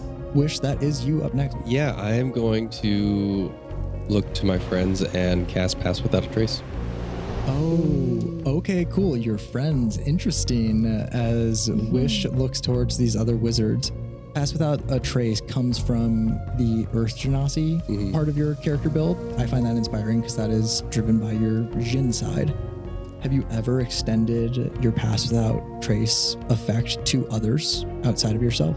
That's a good question. I think not, actually. I think I've used it many times for myself. And this time it feels like leaving the door open to your home.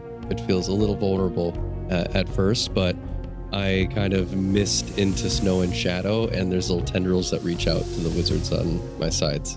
You bring them temporarily into the cycle, which is taboo for most elementals, but it's just temporarily, and it's only arcanely so, as you give them the ability to hide amongst the elements that shift around you now. Oh, as a bonus action, I'm also going to cast Blade Ward, just in case. Cool.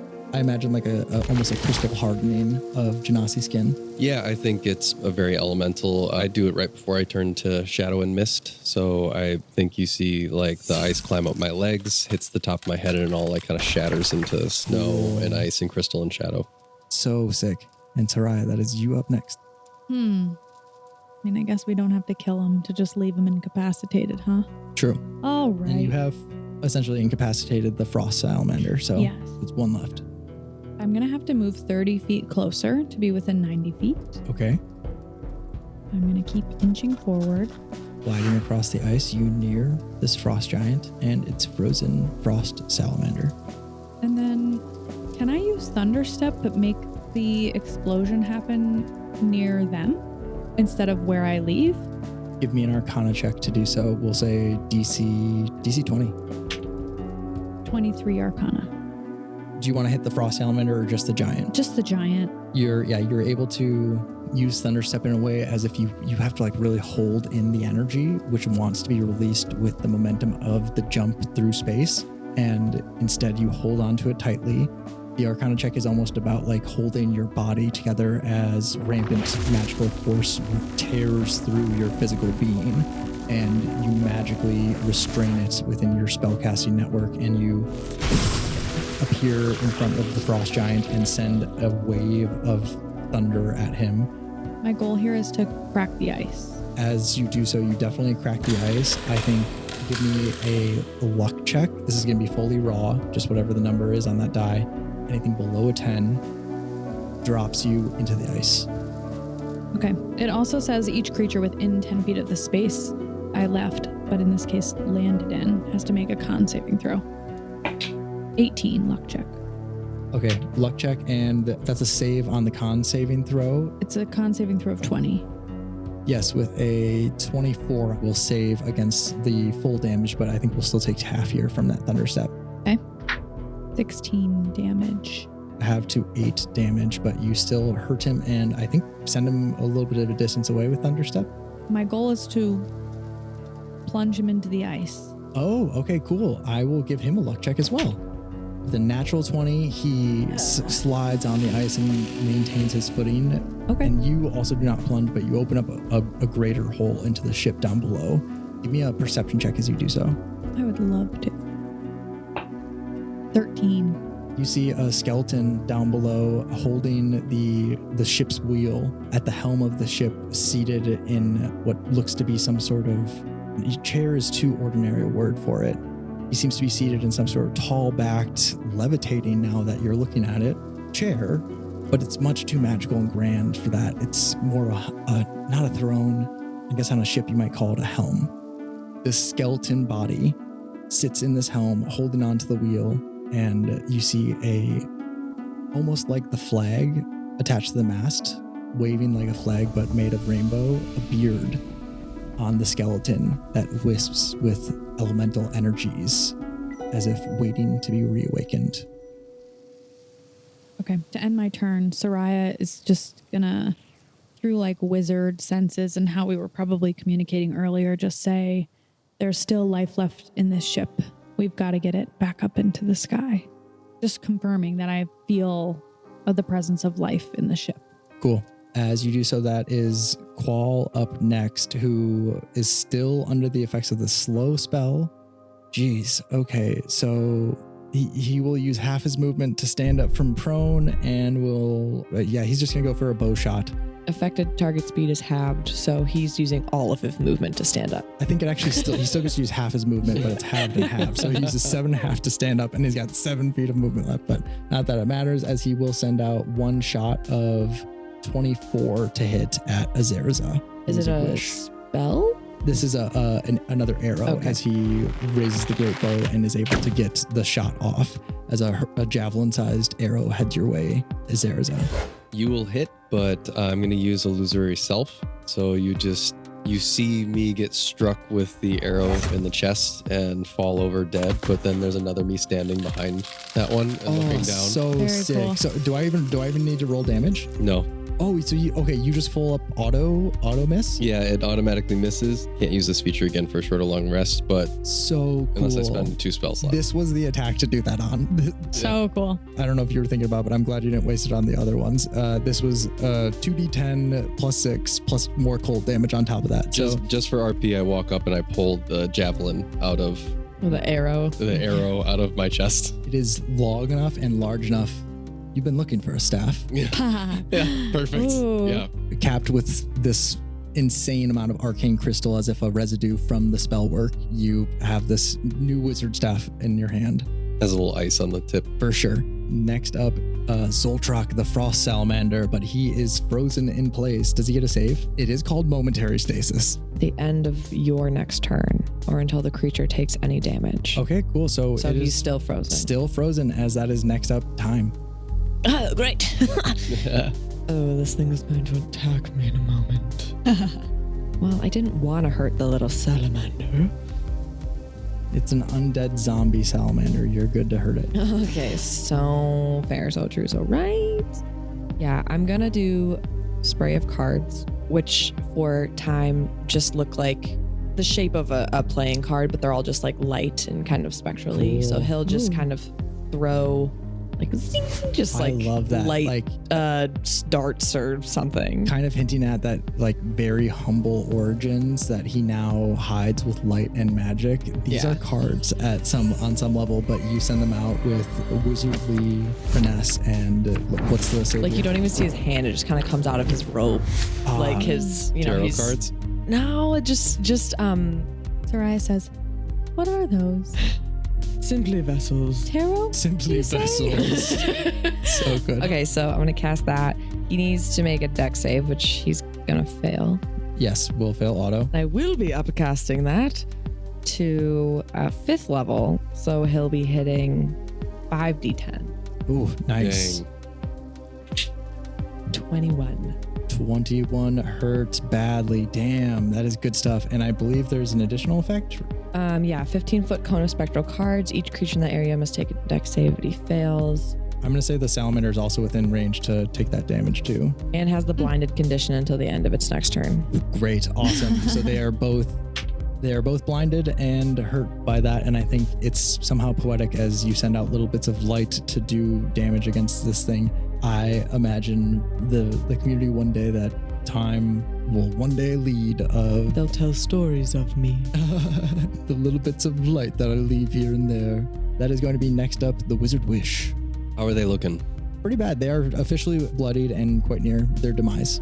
Why hold back? All right. Yep. Ez is going to pull out a dagger out of his robes and flip it in the air, disappear for a second, and come back holding the dagger. But I'm going to be casting Steel Wing Strike. Cool. Flourish a weapon used in casting and then vanish to strike like the wind. Choose up to 5 creatures you see within range. Make a melee spell attack against each target. On a hit, a target takes 6d10 force damage. Awesome. Cool. So I got to roll for an attack here.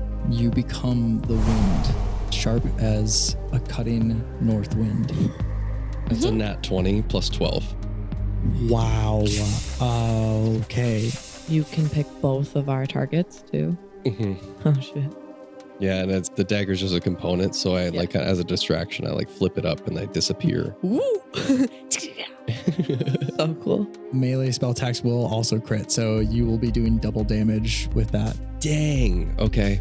That's Double damage dice. that's 12d10 damage. Awesome. Yeah, against Okay. against the frost giant, and then you got to roll for hit against the salamander. I want it to look like the illusion of myself fell, and I was standing there, and I just flipped the dagger, disappeared for a second, and he took 114 damage. The frost giant is gone. Can I just say that I made him disappear? Yeah.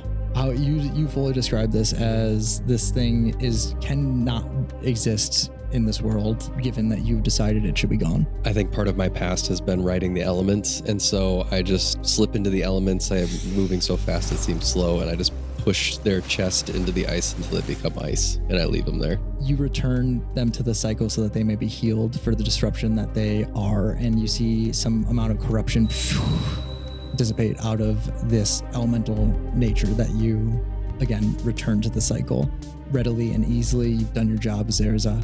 That is going to be next up, the Wizard Luck. Oh, I get to attack the other one. Oh, Yeah. yes, you do. God damn it. That's an 18 to hit. 18 will hit, yes, just barely, but it will. 73. Jesus.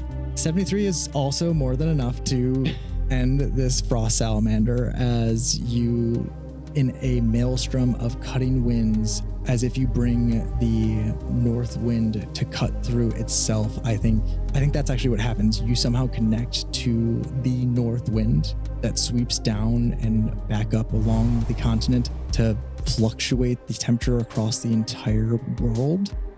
You ask it for a favor, and it cuts in and responds to your call just instinctually and ends this thing in... It's made of different parts, right? Yeah. Can I just create space between those parts? Yes, 100%. And a beautiful, elegant, strong wind comes and blows them all apart until they dissolve into dust and snowflakes. And gone.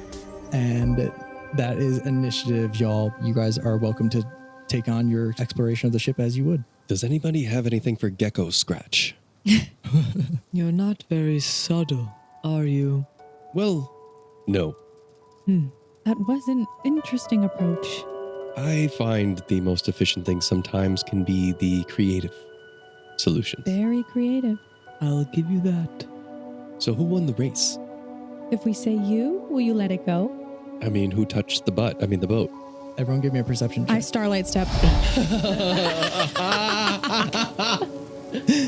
As you starlight step, it is Soraya that touches the boat first. I was going to starlight step into the captain's chair where the skeleton is. Okay, cool. 15 perception. 14. 17. 17 is the only one to spot it. 15 spots it as well, but you don't spot it quick enough, I think, to interact. But you do see a young boy having crept up in the midst of all of this. My God. Oh my God. And his hand is on the ship just as Soraya touches it. And he says, "So it's a tie. Dragon, You guys really are wizards. go home. Oh, you know No, it's- the boy. You guys, I thought you guys There were... are no rules, but you broke the only rule. You weren't invited. Boy. For your safety, you've What? got to go home. Did I do something wrong? There's a gaping hole in the ice. Yeah, I thought we were all going to go down there and see what's in there. I do not accept tag-alongs. I could put him in my lamp. No, that would be inhumane. I could only imagine the state of your lamp.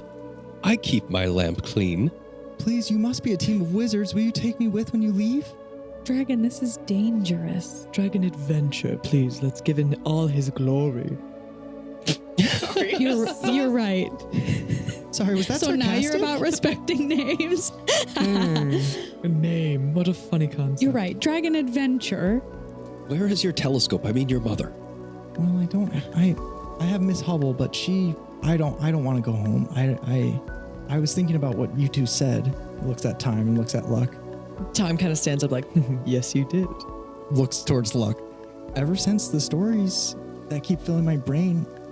I just have to see them for real. And I'm never going to see anything if I don't get out of here. Will you take me? I don't even have a real name. You've chosen your name once. You can choose a new one. Speaking of, don't call me Dragon Adventure anymore. I'm a grown-up now. I decided when I left. Oh, yes. That's how time works. This is gonna break our hearts, Gabe. You can call me Drake Venture. Oh. Are you sure I can't come with? Isn't that Count Chance's name? Sure is.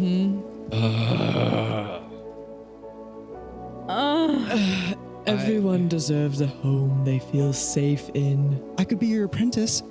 I create a small map with magic of the lands or of Atlas, Cool. and I hand it to little Drake, and I say, there are adventures everywhere here. You don't need just one.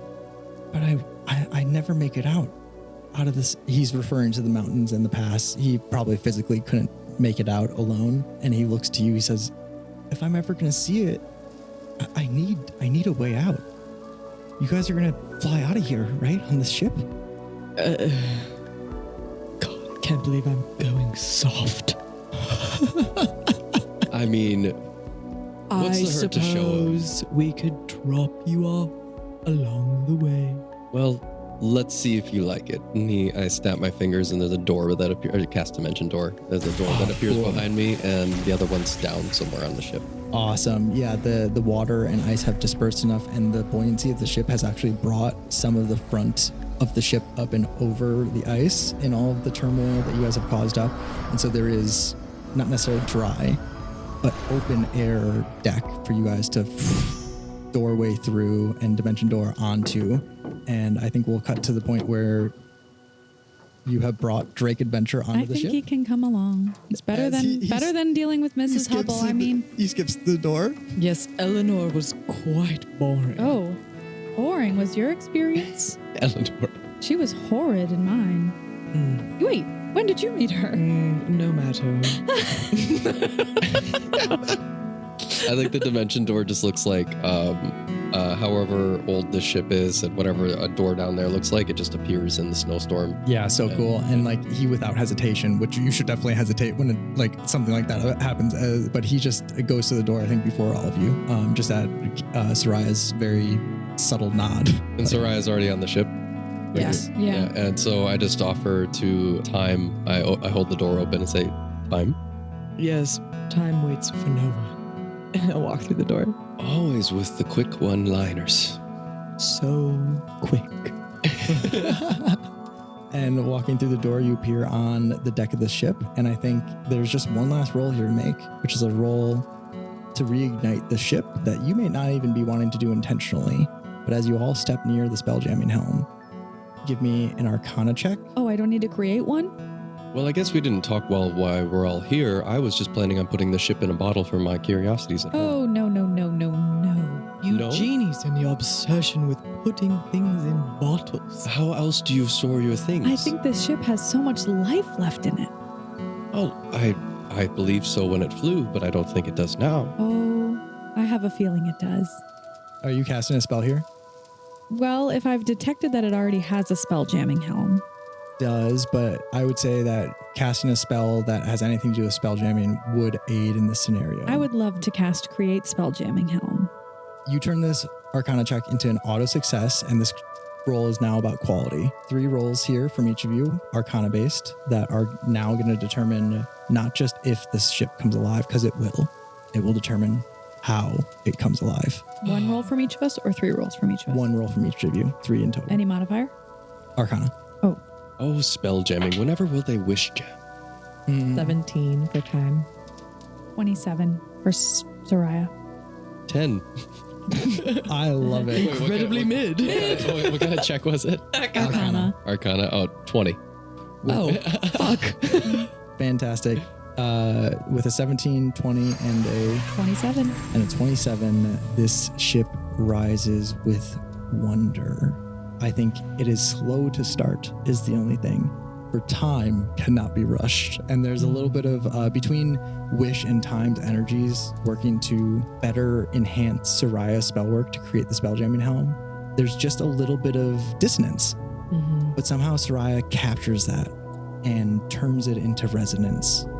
And amongst you three, eventually that dynamic is found between all three of you, but at first it's with this really strong push and pull. And at first it doesn't feel helpful, Soraya.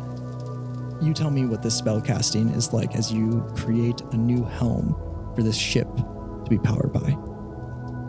The first thing that came to my mind was the concept of a 3-legged race, but expanded to 3 people. So it would be a 1, 2, 3, a 4-legged race where each of, like, maybe Soraya's in the middle with a foot tied to Luck and a foot tied to Wish, which would be obviously a very tricky start, but eventually you'd find your groove and you could gain some serious momentum once you were all on the same page. And you could do it without talking. You could do it without talking. And I think we end up finding that groove, and Soraya says, equilibrium.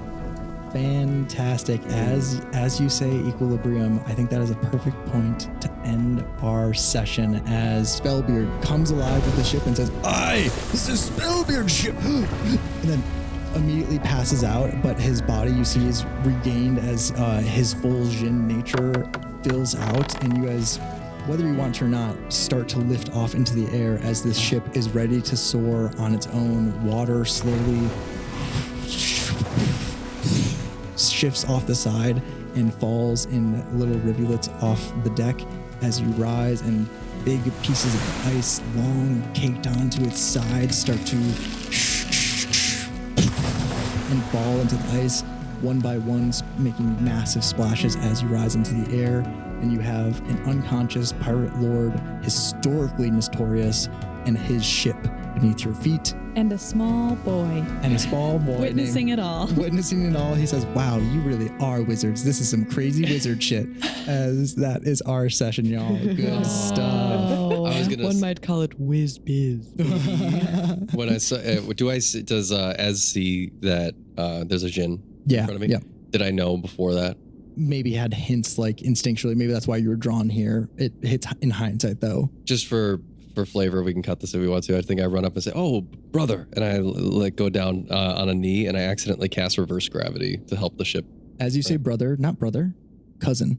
A child of a different noble Jinn, but a family nonetheless. This is for sure one that you will come to know well, I'm sure, as we will just have to find out next time in part 2 of The Potential of Luck. Now save those thoughts, because that is what the after show is for. And I've got things to say, which is just an outro, guys. Sorry. Join the after show if you want to hear more. This is going to be on the public feed, but part 2 and part 3 is going to be Patreon only. So if you really enjoyed this and want to hear more, hop on over to the Patreon. Thank you, DiceSized, for joining us by the Dice Side. This has been a lovely, lovely time. Now go out there and be twice kinder. Chicka, chicka. DiceSized.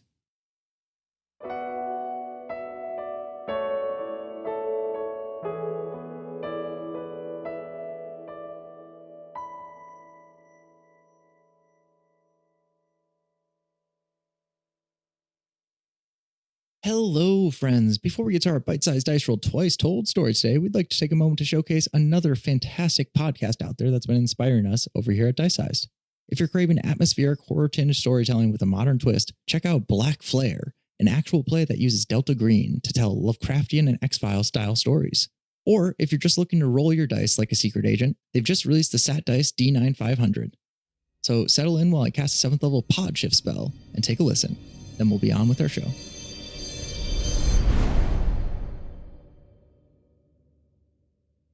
There's a new dice roller on the market, the Sat Dice. We've been hard at work designing a brand new electronic dice roller styled as a miniature facsimile of a 90s era satellite phone, complete with a functional light-up numpad and 1-inch OLED display. We've programmed it to handle pretty much any dice rolling you might encounter, such as simultaneously rolling multiple dice, multiple types of dice, positive and negative modifiers, crits, and more. If you can type it in, the Sat Dice can roll it, and even save it as a preset. AAA batteries are included, so what are you waiting for? Check out the Sat Dice at blackflarepod.com or find it on our Etsy.